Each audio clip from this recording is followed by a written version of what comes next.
Hello dear students, welcome in today's class. बच्चों, आज हम फिर से आपका एक नया चैप्टर स्टार्ट करने जा रहे हैं। So this is your chapter number 9 and the name of the chapter is to fight aloud is very brave. Okay, ये आपकी एक छोटी सी पोएम है बच्चों। ठीक है, चलिए इसको रीड करते हैं। Here we start. True bravery is not always displayed on the battlefield or in public acts or valor।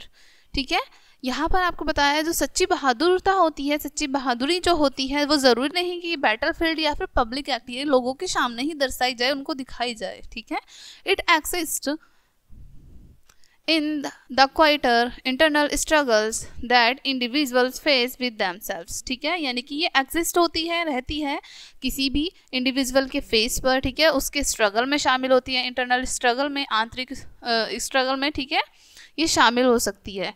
True heroes में not always be celebrated by Nations और रिमेंबर इन हिस्ट्री बुक्स। ठीक है, जो सच्चे hero होते हैं हमारे देश के, ठीक है, यानी कि जो देश के लिए शहीद हो जाते हैं वो हमारे देश के सच्चे हीरो होते हैं। ठीक है, वो ज़रूरी नहीं कि उनको बाद में सेलिब्रेट किया जाए।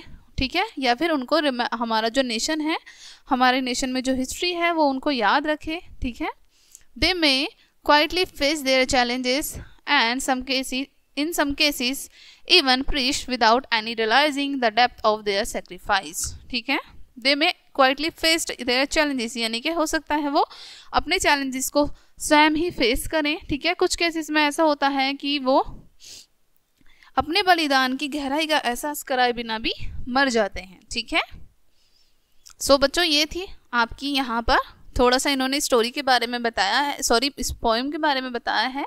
चलिए अब हम रीड करते हैं अपनी पोएम को। Read and understand. Okay, to fight aloud is very brave but gallanter I know. यानी कि fight aloud is very brave. Fight यानी कि वॉर कह सकते हैं हम। ठीक है, लड़ाई झगड़ा यानी कि वॉर। ठीक है, युद्ध करना बहादुरी होता है। बहुत बहादुर लोग जो होते हैं वही युद्ध करते हैं। ब्रेव होते हैं जो, ओके, वो बहुत ज़्यादा वीर होते हैं। मुझे पता है, हम जानते हैं। Okay, who charge within the blossom the cavalry of war। ठीक है, जो कि अपने हृदय से ही चार्ज होते हैं, यानी कि उनके हृदय में ही ये भावना आती है कि उन्हें अपने देश के लिए कुछ करना है। ठीक है, अपने देश के लिए शहीद होना है। उनके हृदय से ही ये सब उनको भावनाएं आती हैं। ठीक है, वो इस तरीके से चार्ज होते हैं with the Calvary of war, यानी कि वो अपने देश के लिए या फिर अपने देश के लोगों के लिए शहीद होना चाहते हैं। ठीक है, कुर्बान होना चाहते हैं। Who win and nations do not see. ठीक है, जो विन होते हैं, जीतते हैं, लेकिन नेशन को नहीं दिखाई देता। ओके, नेशन उन पर ध्यान नहीं देता हमारा।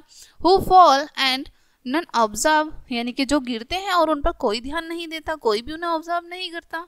Whose dying eyes no country. ठीक है, और जो मर रहे होते हैं, यानी कि उनकी आंखें बंद हो रही होती हैं, मर रहे होते हैं, तो भी उन पर कोई कंट्री या फिर कोई ध्यान नहीं देता। Okay, sorry, regards with patriot love. ठीक है, और उन सभी के अंदर क्या होता है बच्चों, उन सभी के अंदर पैट्रियोट लव यानी कि देशभक्ति की भावना से वो भरे होते हैं। इसलिए उन्हें इन सब चीज़ों से कोई फर्क नहीं पड़ता, देश उन पर ध्यान दे या न दे। ठीक है, देश उनकी जीत पर ध्यान दे या न दे तो उन्हें फर्क नहीं पड़ता। वो गिर रहे हैं, कोई उन्हें देखे न देखे तो भी उन्हें फर्क नहीं पड़ता। ठीक है, वो मर रहे हैं, उनकी आंखें बंद हो रही हैं तो भी उन्हें फर्क नहीं पड़ता। वो केवल अपनी देशभक्ति की भावना पर ध्यान देते हैं। Okay, we trust in plumed procession for such the angels go rank after rank with even feet and uniforms of snow. ठीक है, जो ऐसे लोग होते हैं, ठीक है, जिन यूनिफॉर्म ऑफ स्नो यानी कि जो वाइट यूनिफॉर्म होती है। ठीक है, rank after rank with even feet, यानी कि उनकी जो रैंक होती हैं, जितने भी ऑफिसर होते हैं उनकी धीरे धीरे क्या होती है, रैंक बढ़ती रहती है। ठीक है, और जो हमारे जो देश के रक्षक होते हैं उनको हम एंजल कह सकते हैं। ठीक है, एंजल जो होते हैं उनको एंजल कह सकते हैं हम। कैसी यूनिफॉर्म बताई है उनकी यहाँ पर, वाइट स्नो, यानी कि वाइट यूनिफॉर्म में है और उनकी जो यूनिफॉर्म है वो सजी हुई है। और जो हमारे देशभक्ति हैं, यानी देशभक्त हैं, जितने भी हमारे सोल्जर हैं वो मार्च कर रहे हैं। ठीक है, ओके, सो ये थी आज की आपकी स्टोरी जो कि लिखी गई है, किन्होंने लिखी है, एमिली डिकिंसन ने। ठीक है, आई होप ये स्टोरी आपको काफ़ी अच्छे से समझ आई होगी बच्चों। ये था आज का आपका छोटा सा चैप्टर। मिलते हैं नेक्स्ट वीडियो में एंड थैंक्स फॉर वॉचिंग।